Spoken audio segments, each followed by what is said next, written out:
29 septembre 2020. Maman de France, vous vouliez un conte pour vous unir. Eh bien, le voici.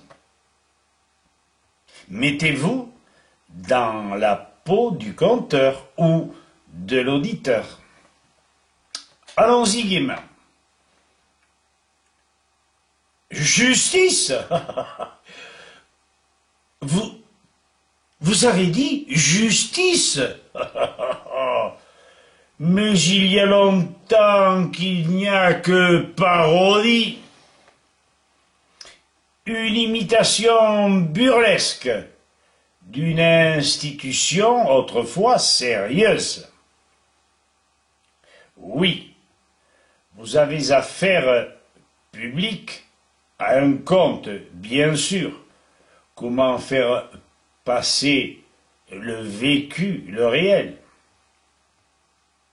qui se déroulera, ou qui se déroule à l'instant même dans un pays dit souverain, nommé, on ne vous cachera rien, la Gauloisie. Près, nous dit-on, de la Papouasie. Gauloisie bien plus arriérée, plus tyrannique, vicieuse, criminelle que vous pourriez le croire.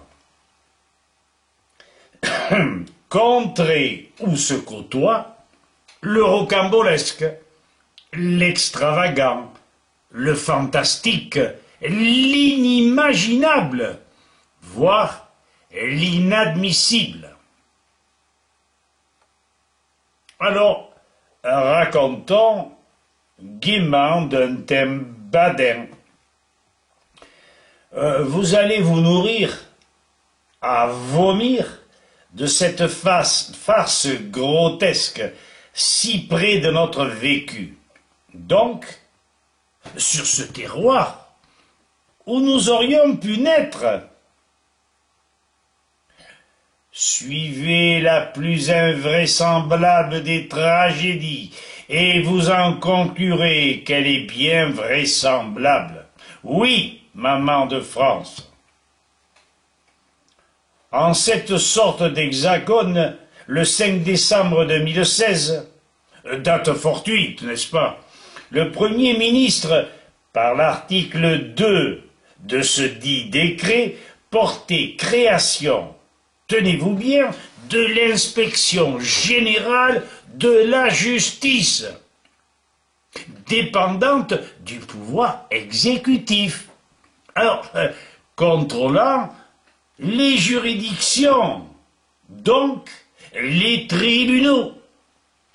Cette inspection appréciait la manière de servir, l'activité, la performance des juges et des juridictions.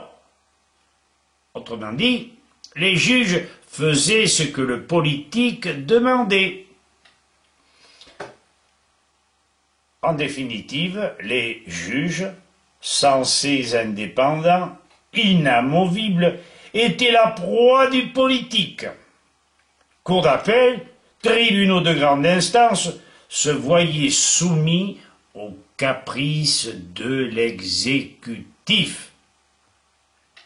Excepté cependant la Cour de cassation par annulation de l'article 2 par le Conseil d'État en mai de l'année suivante.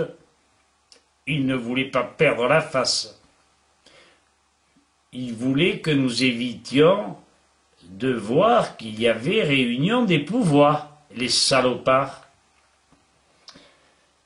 Toute personne experte en droit pouvait alors déduire que cette réunion des pouvoirs ne pouvait que conclure que toute loi, décret, même les élections, à partir du 1er janvier de l'année suivante, n'avaient aucune valeur constitutionnelle, donc devenaient caduques, puisque l'article 16, disons, de la Déclaration des droits de l'homme de Gauloisie exprime que toute société dans laquelle laquelle la garantie des droits n'est pas assurée, ni la séparation des pouvoirs déterminée n'a point de constitution. Afin d'ouvrir votre esprit sur les conséquences de cette trahison d'État, penchons-nous sur un problème particulier propre aux mamans gauloises et à leurs chérubins.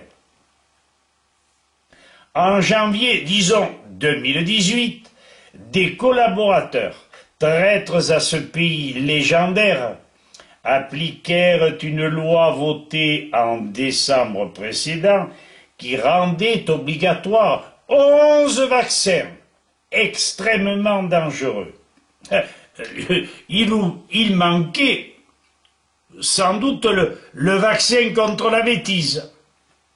Alors, malgré l'absence d'épidémie, même si la loi Kouchner disposait le citoyen à refuser tout soin imposé, d'autant qu'une loi antérieure prévalait sur la loi gauloise, dite loi d'Oviedo, et elle posait l'intérêt et le bien de l'être humain doivent prévaloir sur le seul intérêt de la société ou de la science.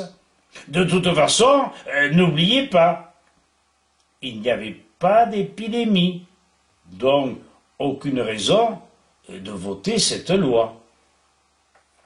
Ainsi donc, un certain maître féminin de conférence de Lutetia Descartes, spécialiste, soi-disant, du droit à la santé, osa prononcer cette phrase. Je cite. Toutefois, certains actes peuvent être imposés, notamment pour raison de protection de santé publique. De qui se moque-t-on? N'avait-elle point le contact, cette désinformée, avec toutes les hécatombes infantiles gauloises qui, depuis plusieurs années, décimaient ces petits innocents? Les professeurs de toxicologie, pharmacie, biologie, physiologie générale avaient beau remuer ciel et terre, dénombrer les centaines de milliers de victimes, la loi fratricide, malgré son inconstitutionnalité, forçait les mamans à sacrifier leurs petits. La Gauloisie devenait un pays de zombies, de bambins, sans personnalité, sans cœur, sans âme. Pourtant, les instances internationales de santé, depuis longtemps, interdisaient l'aluminium, le mercure, les nanoparticules et autres adjuvants dans les vaccins, tous aussi toxiques les uns que les autres. On persistait dans l'erreur volontaire, quitte à précipiter dans les bras de la justice non souveraine les récalcitrants. C'est ainsi que si ces gens-là ne pouvaient s'unir, que devaient ou que devraient disparaître les Celtes, les Ardennes, les Gascons, les Bretons, et je ne les cite pas tous, tout autant d'ailleurs que des centaines d'Africains du Nord, entre autres, pensant que la Gauloisie était un pays de cocagne. Et je finis en disant, mes fesses, oui, on